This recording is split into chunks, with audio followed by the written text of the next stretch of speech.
दरअसल हुआ क्या था, जिस दिन अर्निंग्स आई थी, अर्निंग्स के बाद उस दिन का जो हाई था वो था करीब करीब 361 यस। और एग्जैक्टली जब सुबह सुबह ब्रोकरेज रिपोर्ट्स आई थी उसके बाद एक बहुत स्ट्रांग ओपनिंग हुई थी 388 की रेंज में, और उसके बाद ये 410 पे गया और उसके बाद गया ये करीब करीब समझ लीजिए कि 424। यानी अब जो है वो गैप फिल होने की प्रोसेस जो है वो शुरू हो रही है। तो मानस का व्यू अपने जहन में रखिएगा। मयूरेश जी, आपने भी अगर आप देखें पिछले 20 मिनटों में खूब मजे लिए इंटरेक्शन सुन के, पर अब आप बताइए आप कर क्या रहे हैं इस वक्त? बाजार में थोड़ा सा पेन ग्रेजुअली बढ़ रहा है मिड कैप स्पेस में, लार्ज कैप में अगर आप देखें बहुत वर्टिकल राइज मिल नहीं रहे हैं, सब्सटेंशियल अगर आप देखें मूव मिल नहीं रहे हैं, तो आपको इंटरेस्ट कहाँ है इस वक्त? Afternoon Veeru ji, afternoon Ashish ji, good afternoon to everyone on the panel. तो वीरू जी, आशीष जी, जैसे मैंने सुबह कहा था, आई थिंक मैं एक वेट एंड वॉच मोड में हूँ, क्योंकि ये सारी जो इवेंट्स हो रही है, macro, sectoral churning, sector adjustments globally, equity से डेट में जो एडजस्टमेंट्स हो रही है और जो स्टॉक की एडजस्टमेंट होगी, इसको आपको थोड़े दिन देने पड़ेंगे। आई थिंक इसमें जो अर्निंग्स ग्रोथ आएगी और जो एक्सपेक्टेशंस है कि infrastructure related spending, private spending जो सहायता देगी अर्निंग्स ग्रोथ को, वो सेक्टर स्टॉक्स पे ध्यान देने चाहिए। तो आई थिंक सीमेंट हुआ, we are talking about piping companies, specialty chemicals, ये स्पेसेस पे ध्यान है। तो मेरे हिसाब से वीरू जी, आई थिंक थोड़ा सिलेक्टिव रहना पड़ेगा ये मार्केट्स में। I think markets will show you a lot of volatility और चर्निंग काफी होने वाली है अगले कुछ दिनों में या हफ्तों में। तो I think you have to be ready for that. Having said that, अगर ट्रेड नहीं लिया तो आई थिंक बेस्ट होगा, क्योंकि मैं वेट एंड वॉच मोड में हूँ। बट अगर लेना ही है तो मुझे लगता है आई थिंक फाइनेंशियल सर्विसेज या एनबीएफसीज में एमएनएम फाइनेंशियल्स ब्रॉडर मार्केट से एटलीस्ट ड्यूरिंग द डे जितनी भी उथल पुथल हमने देखी है, बहुत ज्यादा करेक्ट हुआ नहीं है। नंबर्स की जहां तक बात करूं, मुझे लगता है एसेट क्वालिटी प्रेशर्स ये स्टॉक ने झेले हैं। Reported GNPAs at around 10 to 11%, net NPAs around 7-8%। I think the worst is probably over. तो ये वर्ष में आई थिंक ये वर्स्ट प्रॉब्ली ओवर हो जाएगा अगले क्वार्टर तक। एडवांसेस ग्रोथ, डिसबर्समेंट्स में कलेक्शन अच्छी खासी स्टार्ट हो गई है, and because of that I think GNPAs और एनपीए अच्छे खासे कम होंगे अगले कुछ क्वार्टर्स में। दूसरा, कैपिटल एडिक्वेसी स्पेसिफिकली टीयर 1 17 से 18% के ऊपर है। निम्स आर अराउंड 8-9% और आरओएज 1-1.5% और 8% के आसपास है। तो मुझे लगता है जैसे कैश फ्लोज होंगे, डिविडेंड यील्ड भी 1.5 से 2% वापस आने की पूरी सहायता है और संभावना है in the next few quarters. तो लुकिंग एट मार्केट, मुझे लगता है अगर कुछ लेना ही हो तो I think this is one stock purely from a trading perspective जो कर सकते हैं, with a stop loss at 190 to 195 जो उसका 50 डी है। हाँ, तो बिल्कुल ठीक। तो एमएनएम फाइनेंशियल्स पे दाव लगाना, और एमएनएम फाइनेंशियल से याद आया, आज आउट परफॉर्मेंस सबसे तगड़ा है निफ्टी फाइनेंशियल सर्विसेज में, और उसके सारे कॉन्स्टिट्यूएंट्स अभी भी आपको हरे निशान में नजर आएंगे कामकाज करते हुए। निफ्टी बैंक हरे निशान में जरूर है, लेकिन निफ्टी बैंक में क्या है, वो हैवी वेट्स, कोटक हो, एचडीएफसी हो, आईसीआईसीआई, कुछ ये वो लार्जली ड्राइव कर रहे हैं। बाकी लार्जली सारे कॉन्स्टिट्यूएंट्स लाल में आ चुके हैं, और उसमें एसबीआई वगैरह की तो चर्चा वीरू ने करी ली है, वो सब के सब प्रेशर में। लेकिन निफ्टी फाइनेंशियल सर्विसेज इंडेक्स में बड़ा आउट परफॉर्मेंस है, सारे के सारे कॉन्स्टिट्यूएंट्स इन ग्रीन अभी भी ट्रेड करते हुए। लेकिन मयूरेश, आपकी कमेंट्री क्या, ये वो आईटी कंपनी जैसी है क्या? कॉशियसली ऑप्टिमिस्टिक हो आप बाजार को लेकर?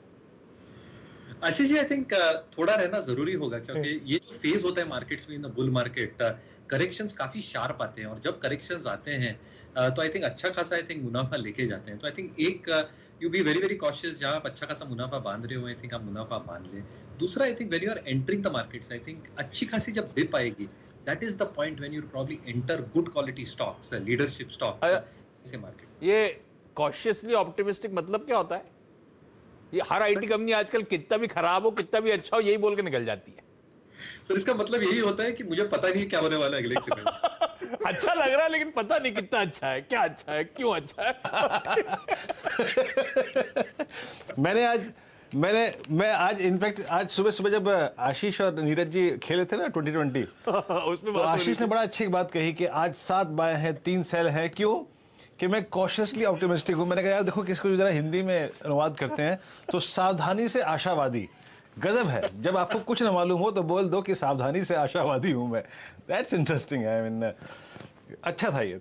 अच्छा, ऐसे तो एक बताइए, आप मंद मंद मुस्कुरा रहे हैं, आपके इर्द गिर्द बहुत अंधेरा है आज, क्या आई मीन सिस्टम शट करके बैठे हैं क्या? बिल्कुल आप आज बड़ा अंधेरा है आपके रूम में। No, I think ये लाइट से कुछ इशू हो रहा है। I'll sort it out. Yeah, bit of issue. I guess I'll sort it out. अच्छा, क्विकली सारे ट्रेड पूरे बाजार में इशू है सर, सॉर्ट इट आउट करने के चक्कर में। प्लीज आशीष। अच्छा, क्विकली जो ट्रेड्स आए वो रैप अप कर देता हूं आप लोगों के लिए। मानस ने कहा था गोदरेज सीपी बिकवाली करने का कॉल, गाबा सर कह रहे हैं टाटा स्टील में बिकवाली करनी है, लेवल स्क्रीन पे लेगा डायरेक्टर साहब सबके। पालविया साहब ने एस्कॉट्स के फ्यूचर में खरीदारी करने का कॉल दिया है। असित कह रहे हैं कोटक महिंद्रा बैंक खरीदना है, और इनफैक्ट असित ने तो यहां तक कहा है उनके हिसाब से ये स्टॉक ऑफ द मंथ हो सकता है। तो कोटक बैंक जो रेरे के स्ट्रेंथ दिखा रहा है, इसको आप अपने रेडार पर रखिएगा। आज भी 3% का उछाल है स्टॉक में। और मयूरेश, पहले आज सुबह पैकेजिंग कंपनीज थी मेरे ख्याल से, यूफ्लेक्स, पॉलीप्लेक्स जैसी, जो फंडामेंटली पसंद आती थी, और इस समय एमएनएम फाइनेंशियल्स, वो स्टॉक पे दाव लगाने की सलाह है। अच्छा एंट्री पॉइंट वो स्टॉक इस समय प्रोवाइड करता हुआ आपको नजर आएगा। तो ये हो गई बाजार के अब तक की सारी पिक्स। हाँ वीरू, सॉरी मैं इंटरव्यू इसलिए कर रहा था, मैंने कहा पिक्स खत्म हो गई तो एक बार रिकैप कर दूं। अच्छा नहीं, गाबा का टाटा स्टील मैंने बताया। चलिए अब आशीष कुछ सेल कॉल के बारे में बात करते हैं। गाबा जी का टाटा स्टील बता दिया डायरेक्टर साहब। अच्छा, इसमें ध्यान रखिएगा, जो प्रेशर आ रहा है अब धीरे धीरे करके सारी की सारी मेटल कंपनीज में दबाव है। JSW steel, Tata steel, Hindalco, सब स्क्रीन पे फायर करिएगा। सब में प्रेशर हर टिक के साथ बढ़ता हुआ नजर आ रहा है। गाबा सर ने टाटा स्टील चुना है, वो इनफैक्ट इस समय 0.4% का दबाव है, लेकिन देखिए सारी की सारी मेटल कंपनीज में प्रेशर माउंट होता हुआ आपको इस समय नजर आएगा। जो कुछ हद तक स्ट्रेंथ दिखाने की कोशिश कर रहे हैं, उसमें मैंने पहले देख रहा था कि आईटी में कुछ लगा था, लेकिन अब वो ऐसा कुछ मीनिंगफुल नहीं है, तो उस पार्ट को मैं छोड़ दूंगा। लोअर लेवल से हालांकि फार्मा और एफएमसीजी के कुछ stocks, Divij labs, ITC, Titan, ये कुछ लोअर लेवल से कुछ अपटिक्स दिखा रहे हैं। जब मीनिंगफुल होंगे तो इन पे लौटूंगा। हाँ वीरू। जी हाँ आशीष, जो आप लोगों ने आज ओएमसी से बात की थी ना, एचपीसीएल बीपीसीएल पे सेल कॉल ली थी, यहाँ पे एक चीज है, जरा प्लीज डायरेक्टर साहब आप चार्ट लेके आइए, और जिसको मैंने बीपीसीएल के चार्ट पे सुबह एक्सप्लेन करने की बात भी कही थी। पालवे साहब आप इसको एक्सप्लेन कीजिएगा। आई मीन एक टर्म होती है tired bull liquidation. I mean आप देखिए ना, ये स्टॉक एचपीसीएल बीपीसीएल में ये एक बेस बना के सबसे आखिरी में बाजार की तेजी में पार्टिसिपेट कर रहे थे। इसने 239 की रेंज में एक ब्रेकआउट दिया था एचपीसीएल ने, उसके बाद सारे बुल्स इस पर राइड हुए, 260 तक गया। लेकिन इस खबर के बाद कि सरकार ने इन कंपनियों को कहा है कि भैया आप प्राइस हाइक मत कीजिए और अल्टीमेटली इनके मार्जिन्स पे हिट आएगा, ये एक टिपिकल लिक्विडेशन, लॉन्ग लिक्विडेशन का इंडिकेशन है। अगर ये 239, मैं मार्च फ्यूचर्स की बात कर रहा हूँ, डायरेक्टर साहब प्लीज मार्च फ्यूचर्स लेके आइएगा, 239 की जो स्लिप होता है, 229 की स्लिप होता है, तो इसका प्राइस प्रोजेक्शन क्या आता है लोअर साइड पे, और ये शॉर्टिंग का कैंडिडेट है, तो आप कैसे ट्रेड करेंगे इसको, एचपीसीएल बीपीसीएल?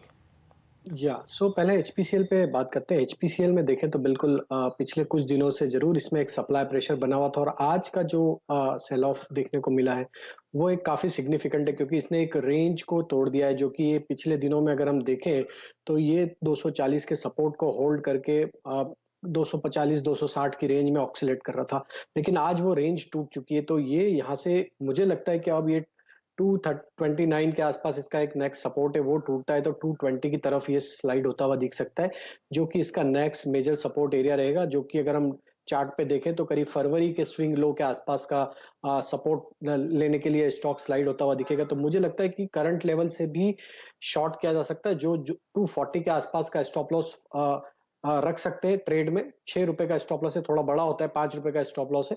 अगर वो स्टॉप लॉस को फॉलो करते हैं तो मुझे लगता है कि ये स्टॉक में जो वीकनेस बनी है 220 की तरफ स्लाइड होते हुए दिखेगा।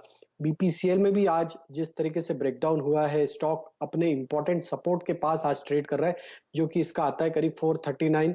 फ्यूचर की बात करें तो 437, 436 ये रेंज में एक सपोर्ट है, ऑलमोस्ट वही ट्रेड कर रहे हैं। मुझे लगता है ये 436 का लेवल तोड़ेगा आज अगर क्लोजिंग बेसिस पे, तो नेक्स्ट इसका जो टारगेट बनेगा वो करीब बनेगा 425 से 422 की तरफ। ठीक बात। तो